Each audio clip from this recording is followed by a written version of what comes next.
Today I'm going to show you what I currently use to make my own art prints, as well as how I package and ship them for my Etsy shop. I've been selling prints of my art for almost 2 years, so I've mostly figured out what works and doesn't work for me at this point. So I hope this information will be helpful if you are thinking about making and shipping your own art prints. In this video, I'll tell you about the supplies that I use to make my products, like what printer I use, what kind of paper, and what sizes. And then I'll tell you what I use to ship them, which is the packing materials and those sizes. And then how I assemble everything for shipping, like what kind of freebies I add, and what I do for shipping labels, business cards, and thank you notes. As I said, I currently print my own products. The printer I have is a Canon Pixma Pro 100. It's a good printer. My only complaint is that Canon ink is pricey. It costs over $100 for a pack of 8 colors like this, and the cartridges are fairly small. But I buy it instead of the off-brand inks because it's archival quality, which is ideal for helping prints last a long time, and I want to make sure people are getting their money's worth when they buy from my shop. So if you're shopping for a printer, my advice would be to look at the cost of ink refills for whatever printer you're considering before you buy it. For my prints, I've been using this paper, but that could change if they are out of stock at any point.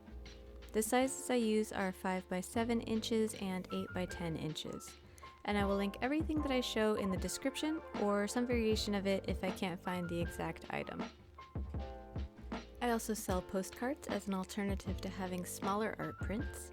So I have 4 by 6 inch cardstock that has a postcard design printed on the back. These are harder to find than you might expect because many sellers will put their logos and brand names on them. So I try to stock up whenever I find a good brand that doesn't have stuff all over it. I've also been selling stickers in my shop. When I started, I was printing them myself on this matte sticker paper, but I found that cutting them out was annoying and I didn't like how cheap they looked. So I've been ordering from Sticker App and Sticker Mule for about a year now. I will usually go to whoever has a deal on the type of sticker I want. The main difference is that with Sticker App, you submit your image through their sticker designer page and you hope that what you see is what you get. With Sticker Mule, they will actually create a digital proof of your design that you get to approve or change before they process your order, which is really nice, but if they're busy, it can sometimes take a few hours. Both sites offer free shipping and have good deals now and then, and links for both are in the description. When it comes to shipping supplies, I have definitely experienced some trial and error with buying different sizes and brands. For example, not everything that claims to be a bend-resistant envelope really is, so you definitely don't want to skimp on this part of researching and buying your supplies. For my largest prints, which are 8 by 10 inches, I currently use 9 by 11 flat mailers, so 1 inch larger than my prints. And I buy protective sleeves that are 1/4 of an inch wider than my prints, and about an inch or so taller.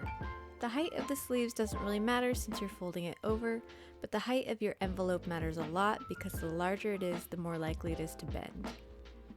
The additional 1/4 inch width in the sleeve gives plenty of room to add multiple prints or additional backing if you need it.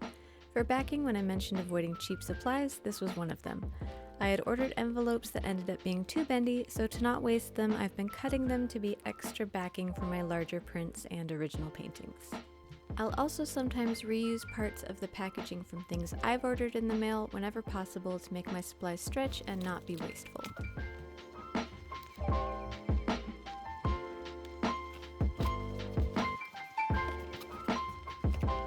For my 5 by 7 prints, I use a 7 by 9 inch mailer and a 5.25 by 7.25 sleeve.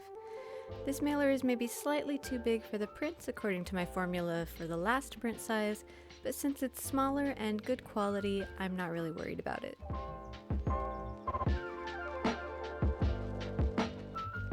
For my postcards, I use a 6 by 8 inch mailer and 4 1/4 by 6 1/4 sleeves, so just like with the other prints, there's 1/4 of an inch to leave room for multiples since I do tend to sell these as sets.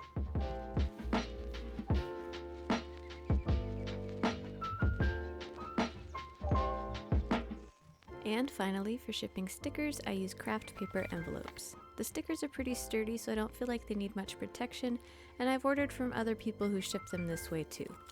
I do give the option for people to add a plastic sleeve if they want, if they live in a damp area, for example.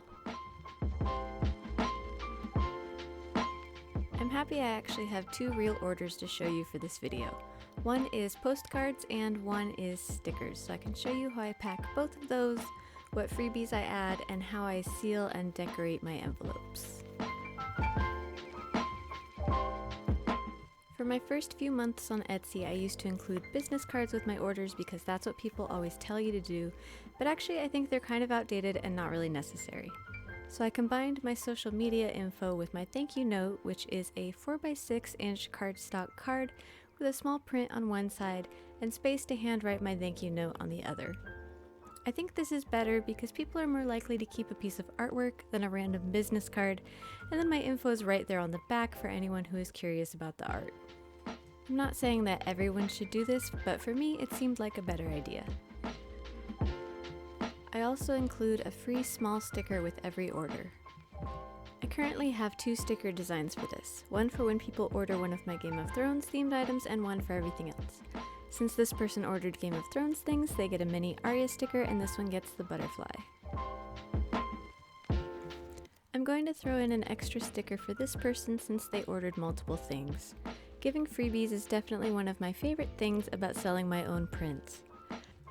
For my first few months, I was choosing random thank you notes and stickers to give away with each order, but then the same people started coming back to order more things and I couldn't remember what I'd already given them. So I came up with a system for what thank you note print I would give for people's first, second, and third order, so I'm less likely to send duplicates. As you can see, I like to put everything into the same sleeve so there's only one per order to not be wasteful. So far no one's complained. And I have a quick tip for closing these kind of envelopes so you don't accidentally smash your artwork. So when you put the artwork into the envelope, let it sit right at the top of the envelope so that when you slide the flaps in, they can glide along the sleeve and close all the way instead of potentially hitting the top of your art and not closing all the way and denting your artwork. For the 2 smaller envelope sizes, I seal them with regular clear packing tape. The larger ones have a self-sealing adhesive that feels really strong, but I will still sometimes tape the corners of those as well for extra protection if it's traveling more than 1,000 miles or if it's been rainy.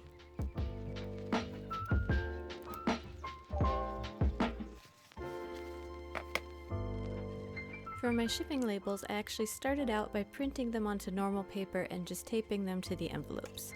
But after I reached about 100 sales, I upgraded to these adhesive label sheets. They have to be cut to fit the smaller envelopes, but other than that, it saves a lot of time. For shipping art prints, I really like to have a sticker on there that says "Please don't bend." I have ones that I printed myself onto a page of circle labels, and I also experimented with having them printed professionally from moo.com. I also like to decorate my envelopes with a few small stickers. I really like these postage stamp style ones, but I'm running out, so you might see something different in the future. I got all of these stickers from wish.com. For mailing my own stickers, I don't print a label, I just use postage stamps and handwrite the address using this pen. Unfortunately, using postage stamps means you don't get a tracking number, but typically within the US it takes less than a week for these stickers to arrive. And I always seal the envelope with some washi tape and a sticker in the center.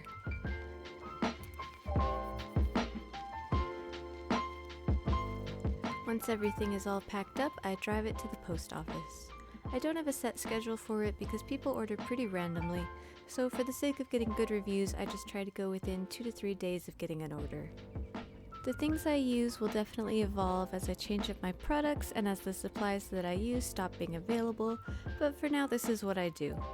And if you do order from me, obviously don't expect to get exactly what's shown here because I am always making changes.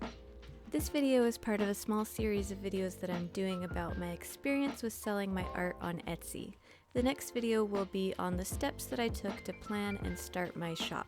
So if that video is already out, I will link it here, and if it isn't, be sure to subscribe so you can see it and any others I make in the future. And if you've watched this far into the video, please feel free to link your Etsy shop in the thread that I will make in the comments and tell us a little bit about what you sell. Thanks so much for watching!